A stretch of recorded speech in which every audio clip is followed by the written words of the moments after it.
জলপাইগুড়িতে এক সদ্যজাত শিশু তাকে মাটিতে পুঁতে ফেলে দেওয়া হয়েছে এমনটাই কিন্তু অভিযোগ উঠে আসছে এবং এতেই একেবারে চাঞ্চল্য ছড়িয়ে পড়েছে।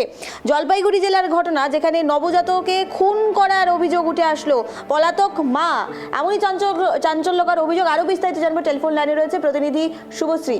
শুভশ্রী, প্রথমেই জানতে চাইবো, একজন মা তার শিশুকে মাটিতে পুঁতে খুন করার চেষ্টা, ঠিক কি জানা যাচ্ছে, কি হয়েছিল শুভশ্রী?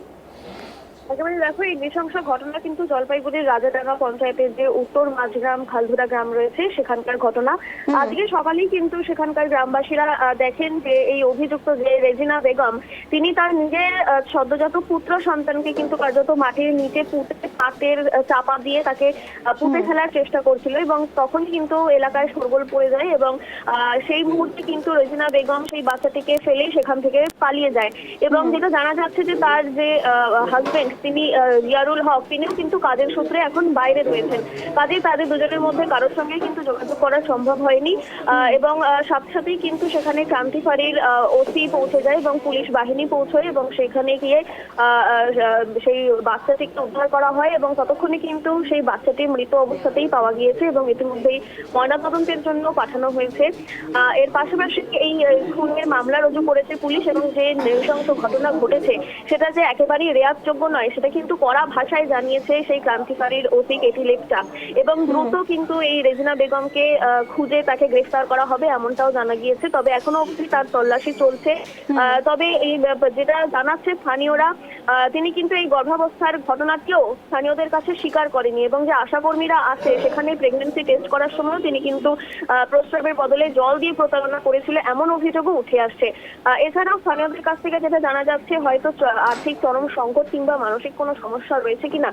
তবে এই সমস্তটাই কিন্তু এখনো তদন্ত সাপেক্ষ। পুরো ঘটনার কিন্তু ইতিমধ্যেই পূর্ণাঙ্গ তদন্ত চালাচ্ছে পুলিশ, এমনটাই জানা যাচ্ছে। আরেকটা বিষয় জানতে চাইবো, এই পুরো ঘটনা নিয়ে গ্রামবাসীরা তারা কি মন্তব্য করছে? তারা কিন্তু এই ঘটনাকে একটা দৃষ্টান্তমূলক যাতে শাস্তি হয়, কারণ তিনি একজন মা এবং তার কিন্তু একটি মেয়েও রয়েছে এমনটাও কিন্তু জানাচ্ছেন সেই স্থানীয়রা। কাজে এই ঘটনা একেবারেই যে সমাজের মধ্যে সেখানকার গ্রামবাসীদের মধ্যে একটা নেগেটিভ ইম্প্যাক্ট ফেলছে সেটাও কিন্তু তারা জানাচ্ছেন। কাজেই তাদের একটাই দাবি, এই ঘটনার যাতে কঠোর এবং দৃষ্টান্তমূলক শাস্তি দেওয়া হয়, তার জন্য সর্বতোভাবে তারাও সাহায্য করছে। তাকে যাতে এই রেজিনা বেগমকে যাতে দ্রুত গ্রেফতার করা হয় এবং কঠোর পদক্ষেপ নেওয়া হয়, সেটাই কিন্তু এলাকাবাসীর দাবি জানাচ্ছেন। ধন্যবাদ শুভশ্রী, অত্যন্ত গুরুত্বপূর্ণ খবর দিকে কিন্তু আমরা নজর রাখছি। নবজাতকে খুন করে মাটিতে পুঁতে ফেলার চেষ্টা, অভিযুক্ত মা পলাতক, ক্ষোভে ফুঁসছে গোটা গ্রাম। জলপাইগুড়ি থেকে সেই খবর থেকে কিন্তু আমরা নজর রেখেছিলাম।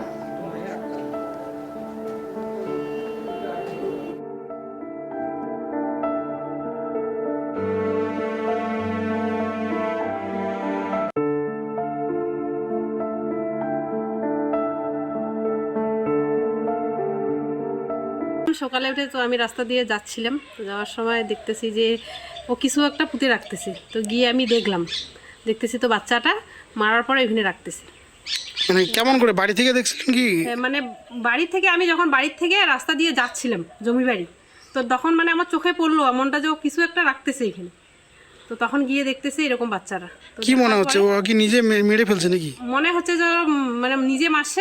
দিদিকে পাঠানো হয়েছিল যে আমরা যখন আশেপাশের মায়েদের কাছে খবর পাই যে উনি গর্ভবতী, তখন উনি অস্বীকার করে। ঠিক আছে, ওনাকে হচ্ছে প্রেগনেন্সি টেস্ট করার কথা বলা হয়েছিল, কারণ উনি এমনভাবে সেটা করছে যে ইউরিন না দিয়ে নাকি জল দিচ্ছে, তাহলে তো নেগেটিভ আসবে।